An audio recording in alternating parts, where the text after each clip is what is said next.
Hello friends, మీరు చూస్తున్నారు VVR exam tips. కొట్టేద్దాం group 2 సంబంధించి మనం పలు వీడియోలు చేసుకుంటున్నాం. పేపర్ 1, పేపర్ 2, పేపర్కి సంబంధించి డిఫరెంట్ వీడియోస్ మన ఛానల్లో ప్రసారం చేస్తున్నాం. అదేవిధంగా ముఖ్యంగా గ్రూప్ 2 గైడెన్స్ ఎక్స్క్లూజివ్గా అందిస్తున్నాం. ఈ టిప్స్ అండ్ ట్రిక్స్ కూడా ఇస్తున్నాం. నోట్స్ ప్రిపరేషన్ సంబంధించి స్ట్రాటజీతో ముందుకు వెళ్తున్నాం. చాలామంది మిత్రులు రకరకాల కోరికలు ఇప్పుడిప్పుడే బయటపడుతున్నారు. మ్యాక్సిమం అందరికీ సాటిస్ఫై చేసే ప్రయత్నం అయితే నేను చేస్తాను. నా శక్తికి మించే మీకోసం నేను ప్రయత్నం చేయడానికి సిద్ధంగా ఉన్నాను. అలాగే చాలామంది మంచి కామెంట్స్ పెడుతున్నారు. మ్యాక్సిమం అందరికీ రెస్పాండ్ అవ్వడానికి ట్రై చేస్తున్నాను. ఒకవేళ ఎవరికైనా కామెంట్స్ రెస్పాండ్ అవ్వడం కొంచెం ఆలస్యం అయితే అనిదా భావించకండి. ఖచ్చితంగా నేను ఆన్సర్ చేస్తాను, కొంచెం లేట్ అయినా సరే. ఓకే, తర్వాత మనం వీడియోస్ ఇండియన్ ఎకానమీకి ప్రయారిటీ ఇచ్చుకుంటూ మిగతా సబ్జెక్ట్స్ కూడా మనం కవర్ చేయాలి. అదే సమయంలో ప్రిపరేషన్ స్ట్రాటజీ కూడా మనం మీకు ఇవ్వాలి. ఇప్పటికే ప్రిపరేషన్ స్ట్రాటజీకి సంబంధించి మనం కొన్ని వీడియోస్ పెట్టుకున్నాం, మరికొన్ని వీడియోస్ పెట్టుకుంటాం. ఏపీ హిస్టరీకి సంబంధించి మనం ఇంకా పెండింగ్ ఉన్నటువంటి చాప్టర్స్ని కూడా చేద్దాం. మీరు ఎవరు కంగారు పడొద్దు, నాకు కంగారు పెట్టొద్దు. ఇకపోతే ఈరోజు మన టాపిక్ ఏదంటే మన కేంద్ర ఆర్థిక సర్వే 2019-20కి సంబంధించి ఒక కీలకమైనటువంటి టాపిక్ ఈరోజు చర్చించుకుంటున్నాం. ఇంతకు ముందు కూడా మనం కేంద్ర ఆర్థిక సర్వే 2019-20కి సంబంధించి థాలినామిక్స్ అనే ఒక ఇంపార్టెంట్ టాపిక్ చేసుకున్నాం. అదే రకంగా ఈరోజు కూడా ఒక టాపిక్, ముఖ్యంగా కేంద్ర ఆర్థిక సర్వేకి సంబంధించి కీ టాపిక్స్ ఉన్నవి మీకు నేను డేటా రూపంలోను, డేటాకు సంబంధించి కానీ, కీ టాపిక్స్ సంబంధించి కానీ, కాన్సెప్ట్కి సంబంధించి కానీ అత్యంత ముఖ్యమైనటువంటి అంశాలు నేను ఇచ్చే ప్రయత్నం చేస్తాను. ఖచ్చితంగా మనం వీటి మీద మంచి వీడియోస్ పెట్టుకుందాం, చేద్దాం.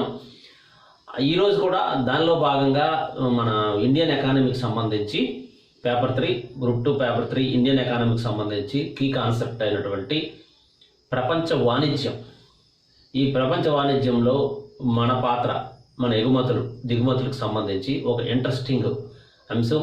ఖచ్చితంగా మన సిలబస్కి అనుసంధానమైనటువంటి అంశం, సిలబస్తో చూడాల్సినటువంటి అంశం, కరెంట్ అప్డేటెడ్గా ఉన్నటువంటి అంశం. ముఖ్యంగా కోవిడ్కి ముందు వచ్చినటువంటి ఈ సర్వే చాలా చాలా ముఖ్యమైనది, మనం నేర్చుకోవాల్సిన అవసరం ఉంది. కాబట్టి ఈరోజు మనం వీడియో రూపంలో పెట్టుకుంటున్నాం. సరే, వీడియోలోకి వెళ్దాం. కేంద్ర ఆర్థిక సర్వే 2019-20 ఇందులో పేర్కొన్నటువంటి ప్రపంచ వాణిజ్యం గురించి సర్వే ఏం చెప్పింది, మన ఆర్థిక మంత్రి ఆలోచనలు ఎలా ఉన్నాయన్నదే మన వీడియో. ముఖ్యంగా విశ్వ ఉత్పాదన, ప్రపంచవ్యాప్తంగా ఉన్నటువంటి ఉత్పాదన ఎంత ఉందంటే 2.9% ఉంది అంచనా.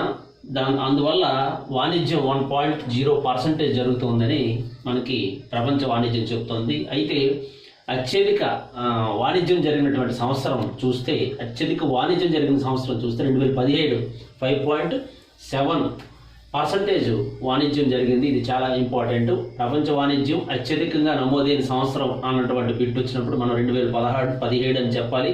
దానికి 5.7 అని డేటా గుర్తుపెట్టుకోవాలి. అంటే భారత వర్తకం ద్వారా లభించినటువంటి వ్యాపార వ్యత్యాసం 2009-14 అలాగే 2014-19 మధ్య ఒక కంపారిజన్ కూడా ఈ సర్వే చేసింది.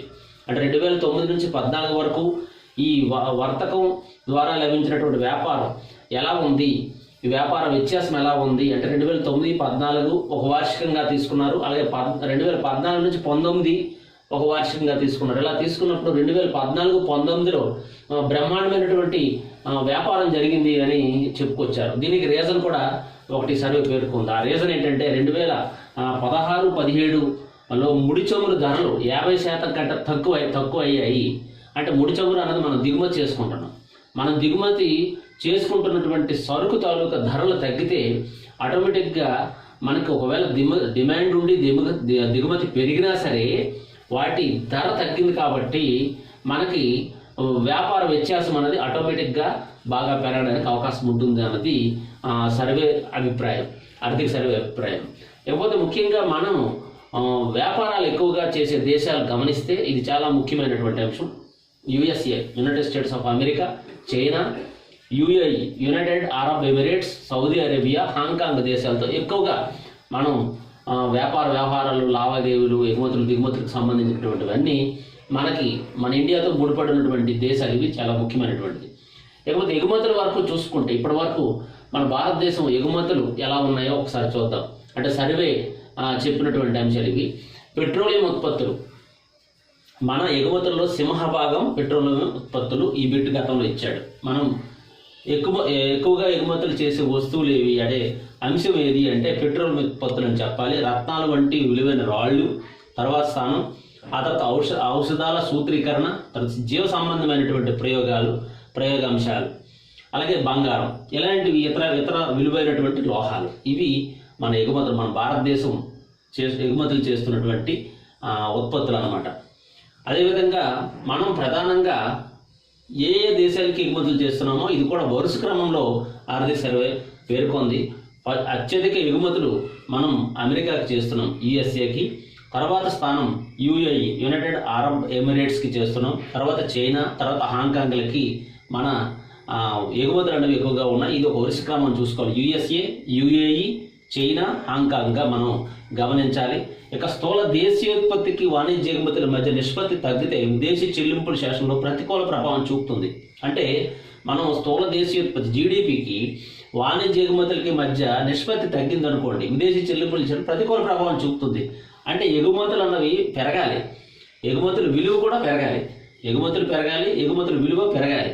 పెరిగితే మన దేశంలో తయారీ రంగం ఏది ఉందో ఆ తయారీ రంగం ద్వారా జరుగుతున్నటువంటి వస్తువులు ఎంత ఎక్కువ ఎగుమతి అయితే మనకి విదేశీ చెల్లింపుల శేషం అన్నది అంటే విదేశాల నుంచి మనకు వచ్చినటువంటి ఆదాయం అన్నది పెరుగుతుంది. కానీ మన ఎగుమతులు తగ్గాయి అనుకోండి, విదేశాల నుంచి రావాల్సినటువంటి ఆదాయం తగ్గిపోతుంది. అంటే విదేశీ చెల్లింపుల శేషంలో లోటు ఏర్పడుతుంది. అదే ప్రతికూల ప్రభావం అంటారు దాన్ని. లేకపోతే దిగుమతులు చూసుకుంటే మనకి ముడి పెట్రోలియం, ముఖ్యంగా దిగుమతుల పరంగా చూసుకుంటే ముడి పెట్రోలియం, బంగారం, పెట్రోలియం ఉత్పత్తులు, బొగ్గు, కోక్ మరియు బ్రికెట్స్, ఇవి కూడా మనం ఏ దేశాల నుంచి దిగుమతులు ఎక్కువగా చేసుకుంటున్నామో కూడా మనం ఇక్కడ గమనించాలి. ఇది కూడా చాలా ఇంపార్టెంట్. మనకు అత్యధిక దిగుమతులు చైనా నుంచి ఉంటాయి. అత్యధికంగా దిగుమతులు చైనా నుంచి ఉంటాయి. కాబట్టి ఈ అంశం కూడా మనం బాగా గమనించాలా. అత్యధికంగా దిగుమతులు అనేవి చైనా నుంచి ఉంటాయి. తర్వాత ఇది కూడా వరుస క్రమమేని చైనా తర్వాత అమెరికా, ఆ తర్వాత యునైటెడ్ అరబ్ ఎమిరేట్స్, తర్వాత Saudi Arabia. China, USA, UAE, Saudi Arabia, ఈ దేశాల నుంచి మనకి అత్యధికంగా దిగుమతులు ఉంటాయి.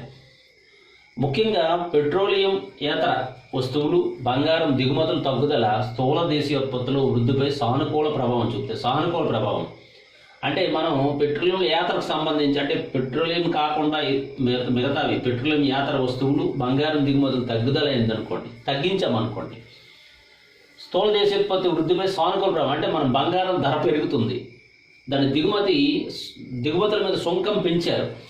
భారతదేశంలో బంగారం ధరలు పెరిగగానే దిగుమతుల సుంకం పెంచగానే ఆటోమేటిక్గా దిగుమతులు ఏమవుతాయి అంటే తగ్గిపోతాయి. ఎప్పుడైతే దిగుమతులు తగ్గుతాయో మన జీడిపి అన్నది వృద్ధి పెరుగుతుంది. అంటే మనం చెల్లించాల్సినటువంటి వ్యయాలు మన ఖర్చు ఏదైతే ఉందో ఆ ఖర్చు తగ్గిపోతుంది. ఎప్పుడైతే ఖర్చు తగ్గిపోతుందో మన ఆదాయం స్థిరంగా ఉంటుంది. అదనమాట వృద్ధి సానుకూలంగా ఉండడానికి అవకాశం ఏర్పడుతుంది. మనం ఇంకొక టాపిక్ ఏంటంటే ప్రపంచ బ్యాంకు ఒక వర్తక సౌలభ్యం కోసం సరిహద్దు ఆవల వర్తకం అని చెప్పి ఒక కాన్సెప్ట్ని పరిచయం చేసింది మనకి.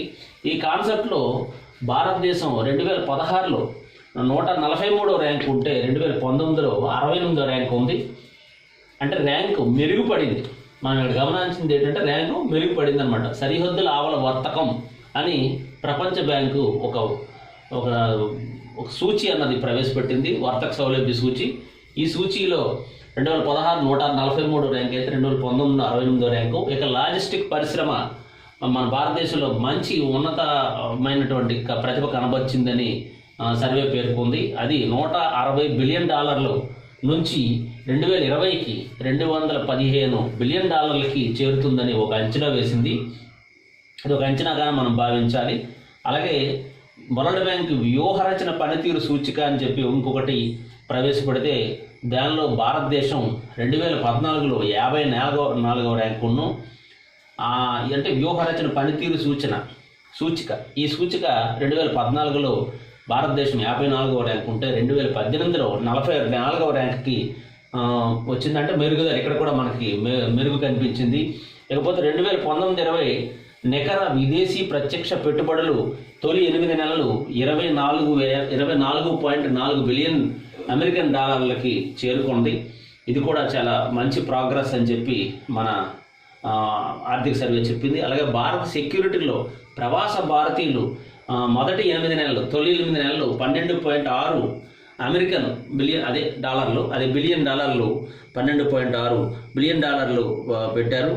అలాగే విదేశాల్లో ఉద్యోగాలు చేస్తున్నటువంటి భారతీయులు కూడా 2019-20 ప్రథమార్థంలో మన భారతదేశానికి పంపిన సొమ్ము అంటే నికర బదిలీ అంటారు దీన్ని. ఇది 38.4 అమెరికన్ డాలర్లు. ఇది గత సంవత్సరం కన్నా 50% ఎక్కువ ఇక్కడ మనం గమనించాలి. లేకపోతే విదేశీ రుణాలు 2019 సెప్టెంబర్ నాటికి విదేశీ రుణాలు తక్కువగా స్థూల దేశీయోత్పత్తిలో 20.1%గా ఉన్నాయి. ఇది చాలా తక్కువ అని ఆర్థిక సర్వే చెబుతోంది.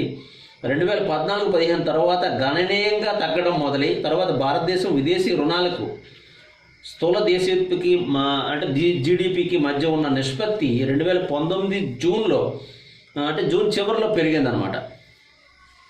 దీనికి ఏంటంటే కారణం విదేశీ ప్రత్యక్ష పెట్టుబడులు పెరగడం, అలాగే పోర్ట్ఫోలియో పెట్టుబడులు అలాగే రాక అనమాట. అంటే పోర్ట్ఫోలియో పెట్టుబడులు మన దేశానికి రావడము, అలాగే విదేశీ ప్రత్యక్ష పెట్టుబడులు పెరగడము, అలాగే విదేశీ వాణిజ్య రుణాలు కూడా రావడం, ఇలాంటి అంశాలన్నీ కూడా మనకి ఇది విదేశీ రుణాలు తగ్గడానికి ప్రధాన కారణంగా చెప్పడం జరిగింది. ఇది మన కేంద్ర ఆర్థిక సర్వే 2019-20లో ఆర్థిక మంత్రి ప్రవేశపెట్టినటువంటి ఆర్థిక సర్వేలో పేర్కొన్నటువంటి ప్రపంచ వాణిజ్యం అనే అంశానికి సంబంధించి బేసిక్ కొన్ని అంశాలు మాత్రమే నేను మీ ముందుంచే ప్రయత్నం. ఇంపార్టెంట్ అంశాలు కొన్ని అంటే మనకు ఎగ్జామ్ పాయింట్ ఆఫ్ వ్యూలో మనకి ఎన్ని అవసరమో అన్ని మాత్రమే నేను మీ ముందు ఉంచే ప్రయత్నం చేశాను. ఇది మీకు అందరికీ ఖచ్చితంగా యూజ్ అవుతుంది అనేది నేను చెప్పగలను.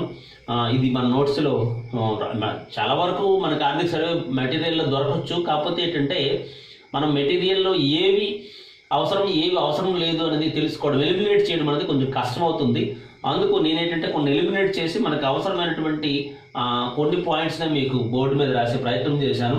కొంతమంది మిత్రులు ఏంటంటే చిన్న అక్షరాలు అవుతాయి అంటున్నారు. కాకపోతే నేను ఆల్రెడీ మీకు వాయిస్ ఇస్తున్నాను కాబట్టి మీరు జాగ్రత్తగా విని రాసుకొని నాకు సహకరించగలరు. ఎందుకంటే నా బోర్డు ఎంతే ఉంది, మరి ఇంతకు మించి పెద్ద అక్షరాలు రాయాలనే ప్రయత్నం చేస్తున్నా.